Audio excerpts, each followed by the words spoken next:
प्रेरणादायी व सोबत जीवन जगण्यासाठी माझे चॅनल सरळ जीवनधारा सबस्क्राईब करा. आज मी आपण श्रावण महिन्याचे महत्त्व आणि श्रावण महिना म्हणजे काय, तर आपल्या श्रावण महिना हिंदू पंचांगानुसार आणि सौर भारतीय दिनदर्शिकेनुसार भारतीय सौर दिनदर्शिकेनुसार हा श्रावण म्हणजे 5वा महिना असतो.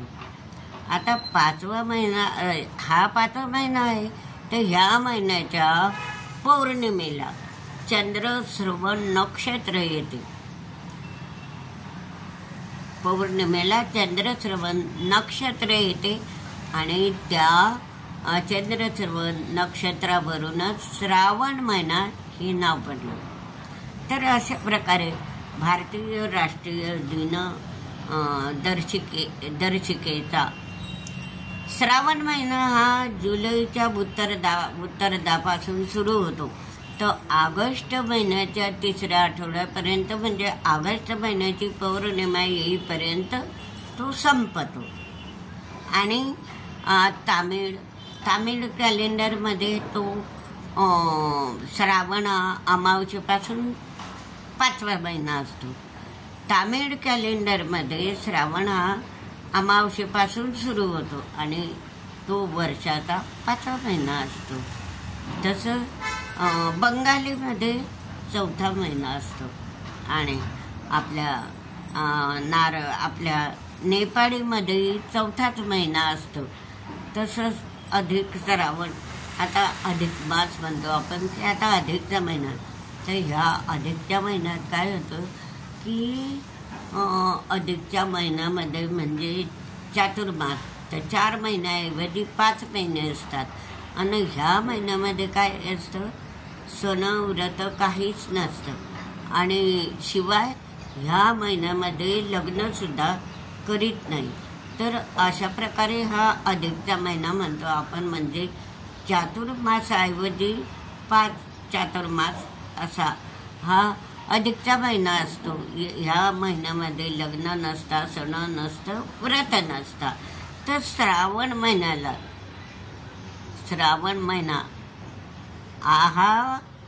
महिना हा सर्व व्रतांचा आणि सणांचा राजा आहे, राजा. तर श्रावण महिन्यातल्या प्रत्येक दिवशी कोणत्या ना कोणत्या सोमवार, मंगळवार, बुधवार, गुरुवार, शुक्रवार, शनिवार, रविवार प्रत्येक दिवशी कोणत्या ना कोणत्या देवताची पूजा आणि व्रत करण्याची पद्धत हिंदू आणि जैन धर्मीयांची परंपराच आहे. तर ह्या विशिष्ट महिन्यात केल्या जाणाऱ्या शंकर म्हणजे महादेव शंकराच्या उपासनेला हिंदू धर्मामध्ये विशेष महत्त्व आहे. आता संपूर्ण भारतीय उपखंडासाठी श्रावण महिना हा खूप महत्त्वाचा आहे आणि श्रावण महिन्यात सणही भरपूर येतात. आता बघा ना, आज नागपंचमी आहे, तर हे नागपंचमीचा सण, नागपंचमी येते. मग आपण हे केव्हा येतं, तर श्रावण शुद्ध पंचमीला, म्हणजे आज श्रावण शुद्ध पंचमी आहे, म्हणजे आज नागपंचमीचा सण आहे आणि नागाची पूजा करतो. तर ही भारतीय संस्कृतीत चालतच चाललेलं आहे की नागपंचमीला नागाची पूजा करायची. अशा प्रकारे आता ही जी परंपरा आहे ही प्रचलितच आहे भारतामध्ये. आता दुसरं म्हणजे श्रावण महिन्यातला शुक्ल षष्ठीला कल्पी जयंती येते. श्रावण महिन्यातील शुक्ल षष्ठीला कल्पी जयंती येते.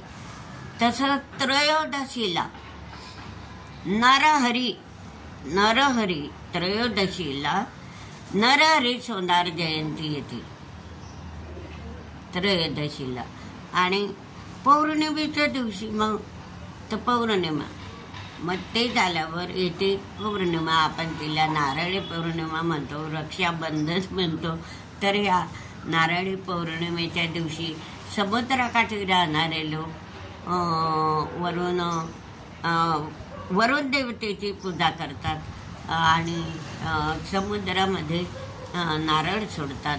तर अशा प्रकारे नारळ अर्पण करण्याची आणि समुद्राची पूजा करण्याची प्रथा. एवढंच काय, मासेमारी करणारे कोळी लोक समुद्राच्या काठी राहतात. मग त्यांचा मोठा जल्लोष असतं, समुद्राच्या काठी राहतात, तर त्यांचा तो मासेमारीचा व्यवसायच असतो. तर ते त्या समुद्राची पूजा अर्चा करून ते सुद्धा कोळी लोक महाराष्ट्रातले कोळी लोक त्या समुद्राची पूजा करून नारळ समुद्राला अर्पण करतात. आणि नारळी पौर्णिमेपासूनच पावसाळ्यात बंद झालेला मासेमारीचा धंदा ते सुरू करतात. तर अशा प्रकारे जल्लोष असतं. आणि बघा, नारळी पौर्णिमेला म्हणजे रक्षाबंधन येते तेव्हा त्या दिवस असतो. मग सासरवासी नेते झोक्यावर आनंदात उड्या मारते आणि एवढंच काय, भाऊच्या हातात राखी बांधते, भाऊच्या हातामध्ये राखी बांधते. ते भाऊ बहिणीचं नातं किती अतूट असतं. आणि मग आपल्या कुटुंबामध्ये तर किती गोड धोड खातात. कुणी नारळाच्या पोळ्या करतं, ते नारळी पौर्णिमाच असते म्हणून नारळाचे पदार्थ म्हणून नारळी भात सुद्धा करतात आणि नारळाच्या वड्या सुद्धा करतात. तर अशा प्रकारे नारळी पौर्णिमेला खूप जल्लोष असतं आणि ठाई ठाई पूजा अर्चा ही आपली भारतीय संस्कृतीत आहे आणि महाराष्ट्रात तर विशेष महत्त्व दिले जाते. अशा प्रकारे ही नारळी पौर्णिमा आपण साजरी करतो. आणि मग इथे पौती पौर्णिमा. आता पौती पौर्णिमेला काय असतं, पौती पौर्णिमा म्हणजे सुताची आपण पौती करतो आणि ते स्त्री पुरुष हातालाही बांधतात. आणि एवढंच काय, विष्णू, शिव आणि सूर्य या देवतांना सुद्धा त्याला पौती पौर्णिमा म्हणतात.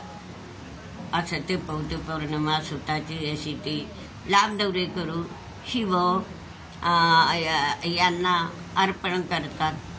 आणि एवढंच काय, बाया पुरुष सुद्धा ते हाताला बांधतात. तिला पौती पौर्णिमा म्हणतात. तिला कोणती पौर्णिमा म्हणतात, पौती पौर्णिमा.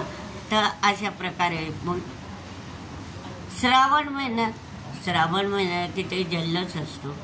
मग साहित्यिक लोक श्रावण महिन्याचं किती सुंदर वर्णन करतात. श्रावण महिन्याचं सुधीर फडके, गदी बाडगुडकर, शांता शेळके, विभा शिरवाडकर, बालकवी, अशा किंवा मंगेश वडगावकर, अशा कितीतरी कवींनी आपल्या या निसर्गाचं म्हणजे श्रावण महिन्याचं वर्णन केलं आहे की ते आपल्या त्यांच्या कल्पना आपल्या मनाला असं भावतात. आणि त्यांच्या साहित्य वाचून सुद्धा आपल्याला त्या श्रावण महिन्याचं महत्त्व पडतं आणि त्या कविता वाचून आपल्याला आनंद मिळतो. तसंच आता त्या कविता लिहिल्या तर त्या चालीवर म्हणणाऱ्या सुद्धा पुष्कळ गायिकांनी गायले आहे. उदित नारायण,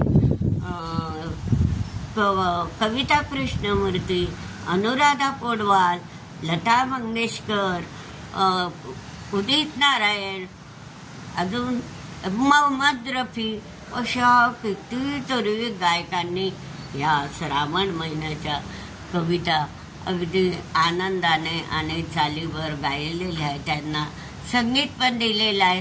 तर अशा प्रकारे हा श्रावण महिना किती जल्लोषाचा असतो, देवाधर्माचा असतो, पूजा अर्चाचा असतो आणि आपण आनंदाने त्याची मजा घेतो. सासरवासिनीलाही तिच्या मनामध्ये ते श्रावण महिन्याची हिरवळ रुजते आणि ती आनंदाने झोक्यावर झुलते. तर अशा प्रकारे मी श्रावण महिना कसा सुरू होतो आणि श्रावण महिन्याचे महत्त्व आपल्या पुढे सादर केले. ते अवश्य पहा आणि हा व्हिडिओ लाईक व शेअर करा.